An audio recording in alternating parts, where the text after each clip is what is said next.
洪武的釉里红哦，不刚才讲的纹饰的问题，所谓的海水江崖哦，它在元朝是比较流行哦。那到了元朝后期的时候哦，才开始出现那个水珠纹，像这种一圈一圈的水珠纹。然后到了这个洪武的时候，它也是流行这种有水珠纹。这种阴线的话哦，也是从这个元朝的后期很后期了，才稍微开始有这个阴线纹。还有这海水江崖哦，它这个已经比较柔和，不像元朝的话那个波涛汹涌的样子。它这个我们叫做扁菊纹呐哈，元朝末年也有扁菊纹呐哈，但是在洪武的时候，其实他们两个纹饰都差不多，只是这边的留白的方式不一样。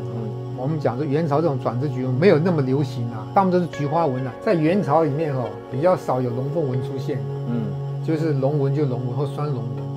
那龙凤纹的话，到了洪武的时候，才开始会分这个凤跟凰两种。洪武是在早期3年左右就开始有御窑厂烧了20年，为什么现在这东西这么少？在洪武的时候烧瓷器，永乐也是一样，官方本身宫廷用的并不大量，他们的大量都烧瓷器都是馈赠政治外交，不管在台北故宫还是在北京故宫的，洪武的瓷器并不多，留下来并不多。那么你看看它这个火石红透出来的这个样子是这么均匀。属于江西景德镇烧造的官窑，这个底足你要跟元朝的真正官窑来比的话，修台都是差不多的都是很平的在元朝的时候比较流行这个叫领口，叫葵花口所以到洪武的时候比较高级的也是有。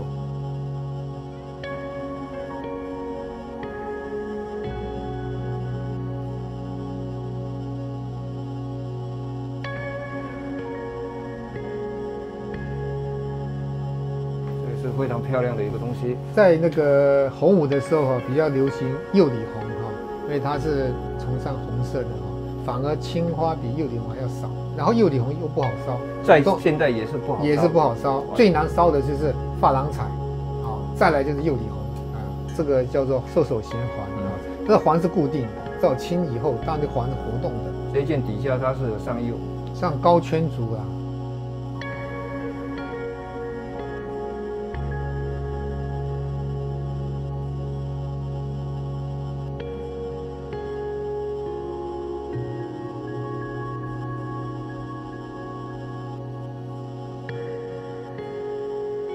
基本上这个型也是元朝下来的东西。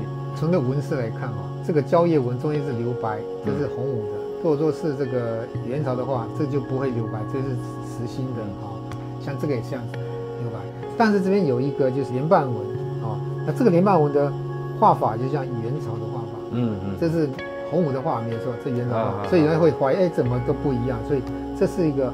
它有过渡对，有过渡期。你说现在的师傅他要仿，他这是一个基本功，他该仿他一定会，他不会有这个问题所以这表示这是很仿而让我们知道很明确，那是一个过渡期。对，过渡期制作出来，所以不必强调一定要这个。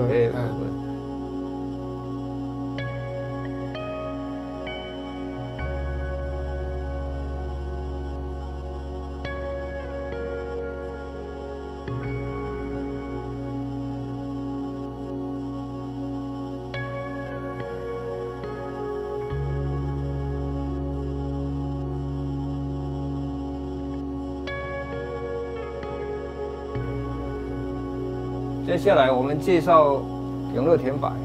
我在台北故宫看到他做永乐大展，但是像这么大其实是不可能完全没有。肩上有4个字，做永乐年制，身上就盘了一只龙，它的雕就是非常浅雕，很稀有的。永乐皇帝在历史上记载，他很喜欢田柏，烧制了很多田柏，但是传世的留下来的很奇怪，就并不多了尤其大件的更少。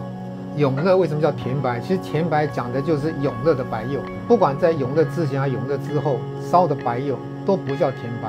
为什么？因为烧不出那种白色的质感来，它白中带青，青中又带灰，这个颜色很难烧出来的。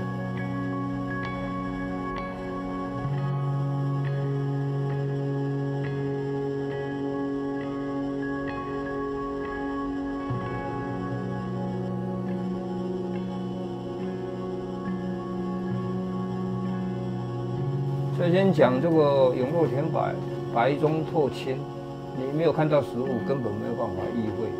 我在故宫中永乐看了那么多填白，那时候这句话我完全脑筋没有印象，但是今天我一在这边一看就看出来。那这一件是它有款的，永乐暗款的哈。字是明显可以看到，但是就是哪一个是永都看不出来。这边是没有花纹，就有个款。这一件是没有款，但是它有龙凤纹。永乐的花纹就是若隐若现啊，它要用侧观来看，它的刻工很浅。如果你碰到看得很清楚，很容易看到字的话，那就要小心一点。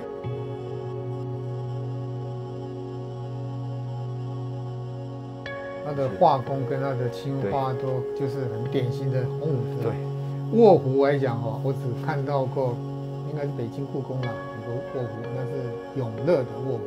其实卧壶来讲，我看过的卧壶，从元朝有卧壶，洪武有卧壶，永乐有卧壶，就这3个朝代，其他朝代就没看到有卧壶。它一定有这个凹进去，对，有个凹进去，有一个凹进去，什么用处咱不晓得。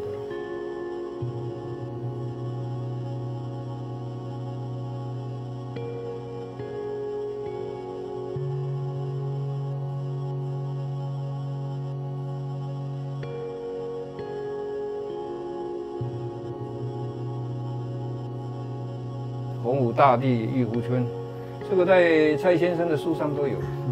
这个都算是比较接近乳浊釉了。对，这都属于乳浊釉这一类的，对啊，比较偏早期的。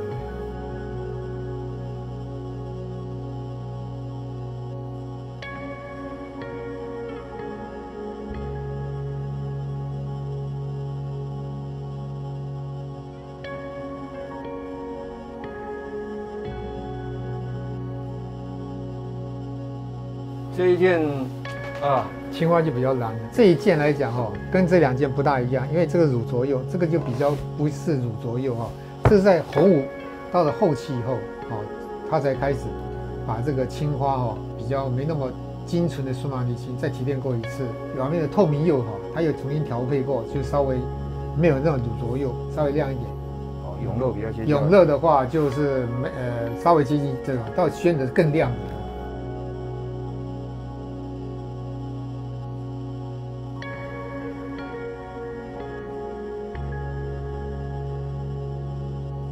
不容易在同一个桌上可以看到洪武，也可以看到永乐的东西。洪武跟洪武早期，大家看看这个花色的不一样。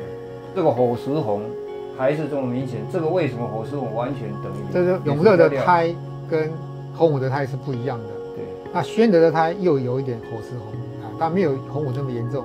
那永乐的胎几乎都没有火石红，就是真的是，它的胎是挑得很细。它的修胎呢，就是先修平修，然后再倒圆角。这是永乐、宣德到成化他们这种修法。这个洪武的还是平修，直接平修，对，没有倒圆角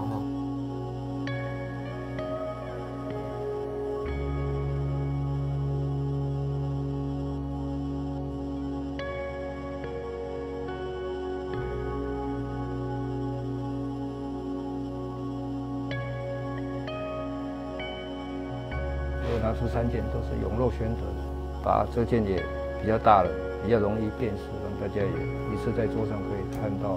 那我们先讲这2个，一般都这样子认为说，宣德款的宣德，没有款的都是永乐，这是不能一概而论的，非常少。我刚才讲永乐、宣德很容易分那这就拿这10人洗来讲好了。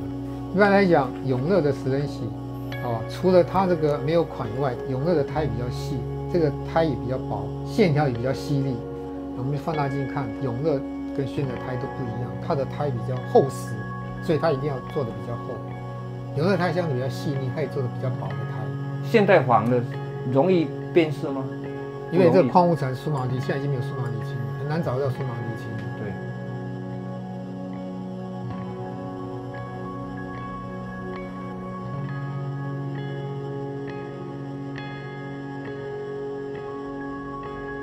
其实这一件就是真知馈赠送给这个姬张那边或是喇嘛那里的其实宣德的款很多种，永乐是他们的篆字款一般右写点是比较多啦，一直的也有，但是不多啦这个年这个字。